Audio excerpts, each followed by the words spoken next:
Fala galera, bom dia, boa tarde, boa noite, boa madrugada. Meu nome é Sidney Martins, professor de língua portuguesa aqui do LAC Concursos, o maior site de videoaulas do Brasil, quiçá das Américas. Deixa de enrolação, vamos direto ao ponto, Sidney. Nossa aula hoje é sobre concordância verbal. E ao falar em concordância verbal, eu tenho de entender que é uma das matérias que mais caem na prova de concurso público, meu companheiro. E aí é o seguinte: quando a gente fala em concordância verbal, a gente fala da relação do verbo com o sujeito. Por isso, antes nós estudamos tipos de sujeito. Porque eu tenho de saber identificar se o sujeito é determinado, indeterminado, se é uma oração sem sujeito, para eu saber se aquele verbo vai ter realmente de ir para o plural ou se ele vai ficar obrigatoriamente no singular. Como é que vai funcionar? Agora, na prova, como o avaliador normalmente derruba o candidato nas questões de concordância verbal sem até mesmo utilizar os casos especiais, ele trabalha com um sujeito simples e já brinca contigo, fazendo frases muito grandes e fazendo inversões. E aí vamos entender. Agora, esse conteúdo vai te auxiliar, por exemplo, na produção textual. Porque quando você faz um módulo de redação, você escuta sempre do professor: não produza períodos muito longos e não produza inversões. Vamos analisar isso. Está errado produzir um período muito longo? Claro que não está. Se você já fez faculdade, você sabe que quando você lê um autor que produz períodos longos, você reproduz períodos longos sem nem perceber.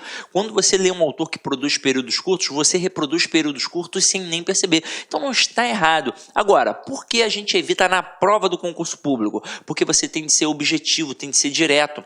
Então, quando você produz um período muito longo, você pode cometer um erro de concordância verbal, porque o seu sujeito pode ficar distante do verbo, sem contar que você ainda também pode cometer um erro de pontuação, porque é muito comum a pessoa pensar que a vírgula é uma pausa de respiração.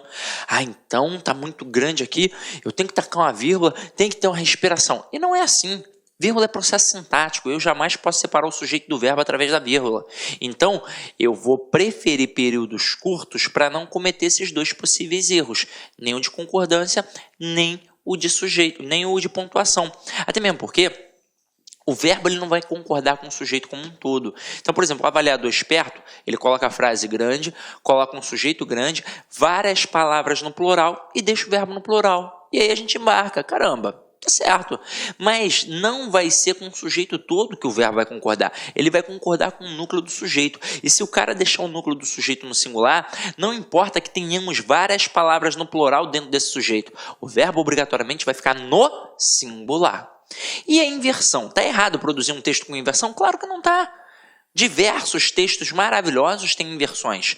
Agora, quando eu produzo um texto com inversão, eu tenho que pensar qual é o público que eu quero atingir. Então, meu companheiro, se a sua prova é para concurso público, você quer atingir o seu avaliador. Então, você quer que ele entenda o seu texto para a sua nota ser elevada. Se você faz uma inversão, pode ser que ele não entenda. E se ele não entender, ele jamais vai pensar que o erro está nele. Ele vai pensar que o erro está em você. E ele vai assinalar erro de coesão e coerência. Então, meu companheiro, se quer mandar bem numa redação, por exemplo, você tem de produzir um período na ordem direta, sujeito, verbo e complemento, e de preferência bem curto, para que você não seja a bola da vez para cometer erros de concordância aí, tá? Período curto, na ordem direta, não dá mole. Agora vamos lá, vamos começar a brincar aqui, meu companheiro. A concordância verbal determina que o verbo se flexione em concordância com o núcleo do sujeito da oração. Então preste atenção. Se o sujeito estiver no singular, o verbo fica no singular. Se o sujeito estiver no plural, aí o verbo fica no plural. E não o contrário, entenderam? Então você vai primeiro procurar o verbo para perguntar a ele quem é o sujeito. Como o sujeito se apresentar é a forma em que o verbo também vai se apresentar, tá? Agora, para a gente poder trabalhar essas pegadinhas que eu acabei de falar aqui agora, preste atenção na primeira frase que eu vou colocar aqui, ó. O uso de drogas e bebidas atrapalham os alunos. Aí olha a pergunta que eu vou fazer. A frase parece certa ou parece errada? Viram quando eu perguntei se ela está certa ou errada? Porque é óbvio que ela parece certa. Agora, para eu saber se ela está ou não correta, de acordo com a concordância verbal, eu vou ter de procurar o verbo. Então aqui, ó, é o verbo atrapalhar. Vocês repararam que ele se apresenta no plural, mas a minha pergunta não pode ser no plural, porque vai que é uma pegadinha, até mesmo porque eu ainda não fiz a pergunta, eu não sei quem é o referente. Então eu vou perguntar a ele quem ou o que atrapalha. Então quem é o sujeito todo? Aí você vai ver que o sujeito todo é o uso de drogas e bebidas. Aí eu pergunto a você que está em casa, sujeito simples ou composto? Eu tenho certeza que alguns responderam composto, e não é. O sujeito é simples. Ué, mas como assim, Sidney? Vamos lá. A gente aprendeu na aula de tipos de sujeito. Quem é o núcleo do sujeito? É o substantivo sem a preposição. Então, o núcleo aqui é a palavra uso. Ah, mas Sidney, e drogas e bebidas? Não, drogas e bebidas não, ó, tá preposicionado. E eu jamais terei um núcleo do sujeito preposicionado. Então, o núcleo aqui é a palavra uso. Como a palavra uso está no singular, obrigatoriamente o verbo vai ficar no singular. Então a frase correta: o uso de drogas e bebidas atrapalha os alunos. Até mesmo porque o que atrapalha é o uso. Eu tenho de entender que cada construção gramatical tem uma intencionalidade discursiva. Eu devo deixar de lado aquela história de pensar que eu só interpreto quando eu tenho um texto grandão. Ah, interpretação de texto. Não.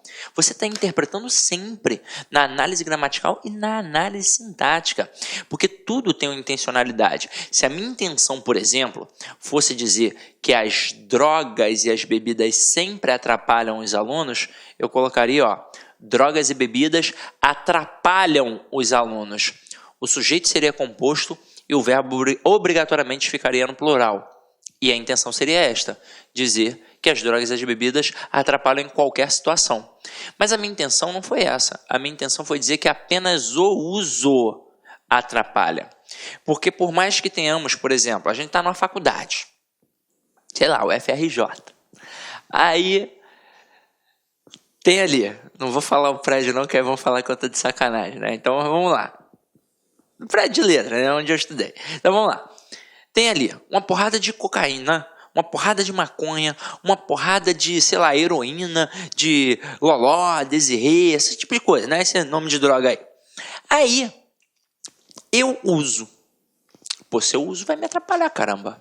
Agora, e se eu não usar? Se eu não usar, né? Eu ia falar uma palavra aqui, mas não falei. Então, se eu não usar, não vai me atrapalhar, porque o que atrapalha realmente é o uso, tranquilo? Então agora nessa pegada, que a gente já sabe mais ou menos como é que funciona, vamos exercitar um pouquinho mais, porque as bancas adoram fazer isso, mas adoram mesmo, adoram. Então vamos lá, ó. Olha a primeira frase. O som agradável dos cantos dos pássaros acalmam nossas almas intranquilas. Porra, a frase está grande, parece que está tudo tranquilo, mas vamos procurar o verbo. É o verbo acalmar. Então, quem ou que acalma nossas almas intranquilas? O som agradável dos cantos dos pássaros. Por mais que pássaros semanticamente seja muito importante aqui, não é o pássaro que está acalmando o camarada, é o som. O som agradável dos cantos dos pássaros.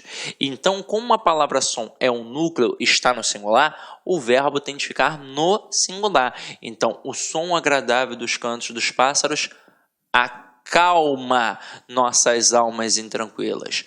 Segunda frase. O choro das crianças das comunidades carentes nos comovem. Então, vamos procurar o verbo. Quem ou o que nos comove? O choro das crianças das comunidades carentes. Aí você poderia perguntar assim, Sidney, tudo isso é o sujeito, né? Beleza, mas não poderia ser apenas o choro das crianças? Não, tudo tem uma intencionalidade. Não é o choro de qualquer criança que vai me comover. Não é o choro de uma criança aqui de Ipanema, do Leblon, do Leme, que vai me comover. É um choro da criança da comunidade carente. Beleza? Então vamos lá. Então aqui, o que realmente vai funcionar como um núcleo do sujeito? É a palavra crianças? Não, porque está preposicionada. É a palavra choro. Então, como o núcleo do sujeito está no singular, o verbo também tem de ficar no singular. Até mesmo porque o que realmente comove é o choro. Então, o choro das crianças das comunidades carentes nos comove. Tranquilo? Olha a próxima. E a próxima é uma inversão. Olha que interessante. Vinha de algum lugar indefinido aqueles viajantes. Na hora que qualquer falante comum da língua portuguesa inicia uma frase, uma sentença com um verbo, é muito natural que ele deixe o verbo no singular. Por quê? Porque não apareceu o referente ainda. E aí, se a frase fica grande e ele ainda entende o que foi dito, caramba, para ele está certo. Só que é o seguinte, para eu descobrir se a frase está correta de acordo com a concordância verbal, eu acho o verbo e pergunto a ele quem é o sujeito. Quem vinha? Aí ele vai me responder, aqueles viajantes. Tudo isso é o sujeito. Agora, quem é o núcleo do sujeito? Sempre o substantivo, sem preposição. Então, o núcleo aqui é a palavra viajante. Como o núcleo do sujeito está no plural, o verbo tem de ficar no plural. Então, vinham de algum lugar indefinido aqueles viajantes, ok? Agora, olha a próxima. Ocorreu mudanças significativas durante o processo eleitoral. Por que isso acontece? Vamos lá. É muito comum que o aluno, ao estudar tipos de sujeito, por exemplo, sozinho, ele confunda o processo do verbo haver. Aí ele olha lá na gramática. O verbo haver, no sentido de existir, ocorrer e acontecer, caracteriza oração sem sujeito. Aí o aluno, opa, então isso daí tudo é oração sem sujeito. E não é. Apenas o verbo haver, no sentido de existir, ocorrer e acontecer, é um verbo impessoal. Então ele sim caracteriza uma oração sem sujeito, ele sim obrigatoriamente fica no singular. Mas se eu utilizar o existir, o ocorrer e o acontecer, eles são verbos pessoais. Então, o elemento ao qual eles estão fazendo referência vai funcionar como sujeito. Então, este verbo vai concordar com o seu sujeito, com o seu referente. Então, aqui, o que ocorreu? Mudanças significativas. Então, o núcleo está no plural. Então, não posso botar ocorreu. Eu tenho de colocar ocorreram mudanças significativas durante o processo eleitoral, ok? Agora, olha a próxima. O homem humilde tem certas necessidades que as pessoas abastadas não têm. Olha só que parada bacana. A gente estudou isso na aula de acentuação gráfica. Verbos ter e vir, eles marcam a pluralização na língua portuguesa utilizando o acento circunflexo. Então, quando você está fazendo uma questão de concordância verbal e aparece o verbo ter ou o verbo vir, você tem de ficar muito ligado. Geralmente é o verbo ter que aparece na maioria das vezes. E aí você vai ficar atento para saber se tem de ficar no singular ou no plural, porque a pronúncia, a prosódia é a mesma sempre. Eu vou dizer: o homem humilde tem certas necessidades que as pessoas abastadas não têm. Caramba, vai ser sempre assim a pronúncia. O verbo ter, no singular e no plural, tem a mesma grafia e a mesma pronúncia. Mas eu tenho de ficar esperto para olhar quem é o seu referente. Na primeira, o homem humilde tem. Quem é que tem? O homem é humilde. Quem é o núcleo? O homem. Está no singular, o verbo fica no singular. Mas aí depois continuando, que as pessoas abastadas não têm. Quem é que não tem aqui agora? As pessoas abastadas. Quem é o núcleo? Pessoas. Está no plural, o verbo tem de ficar no plural.